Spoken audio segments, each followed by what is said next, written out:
Welcome to Legally Speaking, a podcast from the Utah Attorney General's Office.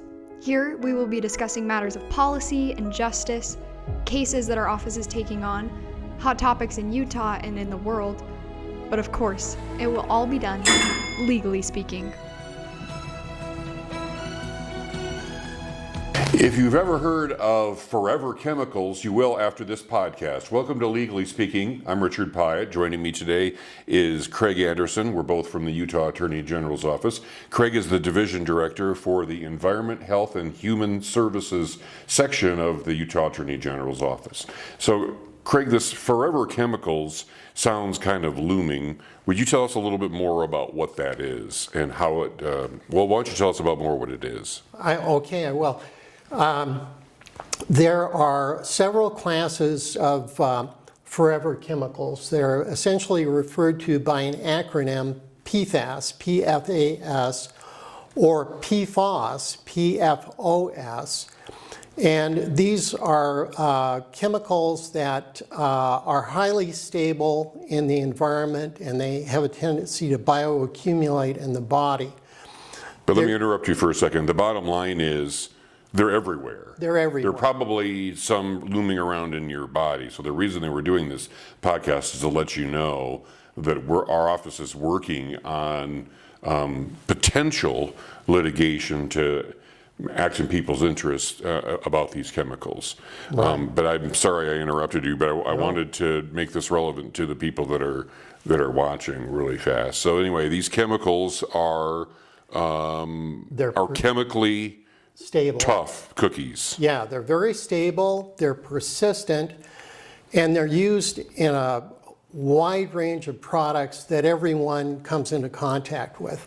They're used in Teflon cookware, they're used in chemical treatments to treat upholstery and carpeting. To make them stain resistant. Stain resistant.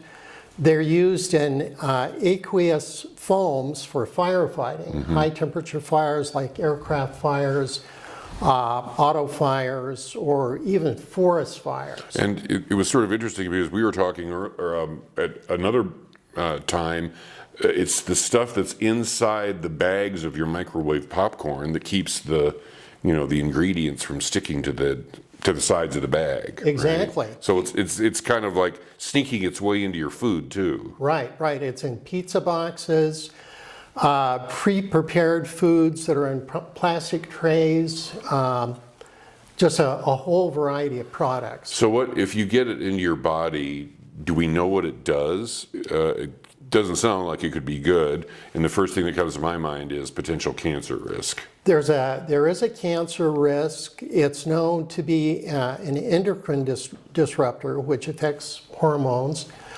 It's linked to high blood pressure, bioaccumulation in organs, which can create a variety of different health conditions. It's currently the subject of much evaluation and discussion. Again, as with anything that we're exposed to, there are always certain risks of exposure, and knowing where that exposure threshold is in terms of how much of the material you need to be exposed to develop a problem is always a kind of an unknown. And it's in the water too, in some cases? It is, and the pathway for getting into water is that, again, it's a very persistent chemical. It's used in some industrial products like hydraulic fluids, different manufacturing fluids, and so it can be disposed of in a landfill or something like that as a byproduct of a process. Also, as we noted, if you ingest this material, which again is ubiquitous, it passes through your body, so it goes into wastewater. Our wastewater treatment processes aren't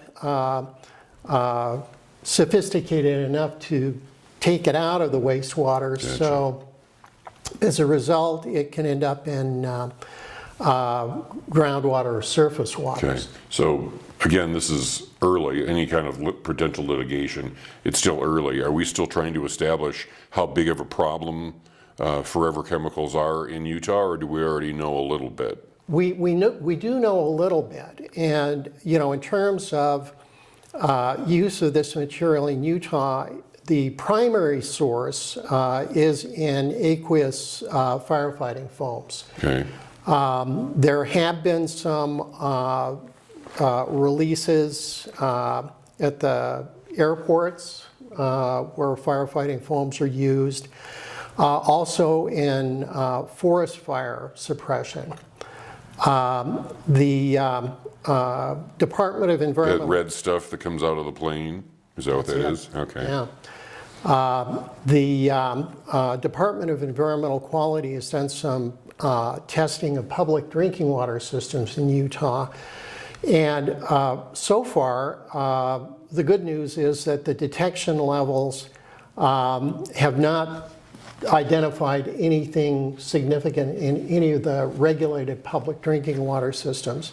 However, it has been found at detect levels in some of the campground water systems. And that's believed to be where these water systems are in the vicinity of forest fires that may have, Oh, that's kind of disturbing. So this sounds like it's got the potential to be pretty big, a pretty big issue, even though we're a bunch of question marks right now.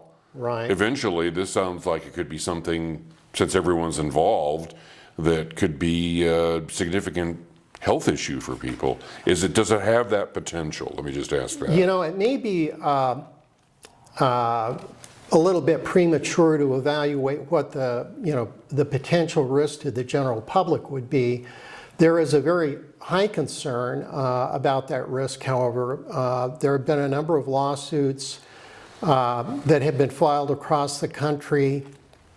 There were about 3,000 lawsuits that were consolidated in a multi-district litigation in South Carolina that are currently pending. Again, they're all based on essentially tort claims related to impacts on public drinking water systems where those systems have had to implement really stringent treatment processes to take the materials out of the drinking water. Okay. There have also been some products liability claims. There was an action that was filed by some airline flight attendants and gate agents related to uniforms that were provided by the airlines. Oh, is that the purple Delta uniforms That's that people correct. were wearing? Right. Had that in it, didn't it? Yeah. I think it was irritating people's skin. That's why they discontinued them. That's correct. Yeah, it was a skin irritant. Some of the employees were complaining of headaches, nausea, other types of problems aside from the irritation. Okay, so is it falling on you to research this, to see or to recommend to the Attorney General if Utah should join some litigation if it happens? We've been following the PFAS litigation for about 5 years now. And, again, our tie is to the Department of Environmental Quality. And, up to this point, again, their sampling hasn't really indicated an impact to public water systems in Utah. However, last Tuesday, the Environmental Protection Agency issued a rule to public water systems under the Safe Drinking Water Act, which requires treatment at a level of 4 parts per trillion, which is a really, really, really high threshold. Yeah, it sounds like it. And trillion. Yeah. Anything with trillion in it sounds high. That's always a big number for me. Yeah. And I think that the testing that was done by DEQ earlier was at a level of about 70 parts per trillion. And again, when you're talking that level of magnitude, it's very, very difficult for laboratory equipment to detect this stuff. Yeah. So, Okay. All right. So at this point, it's just an education process about finding out what it is, what the potential harms could be, and maybe Right. even mitigation if we, for example, with the Delta uniforms, stop wearing them. right, You're exactly. able to fix it. Okay. Well, Craig, thanks for an early heads up on this issue. PFAS and PFOS. PFOS. Yes. Okay. And do you feel like taking a crack at saying those? Well, for Perco- PFAS, it's perfluorooctanic acid. The PFOS is even more attenuated. It's perfluorooctanic sulfonic acid. Okay. It's a mouthful. Okay. So we'll leave it at that. Yeah. Craig, thanks for joining us today. This is Legally Speaking. I'm Richard Pyatt. We'll see you next time.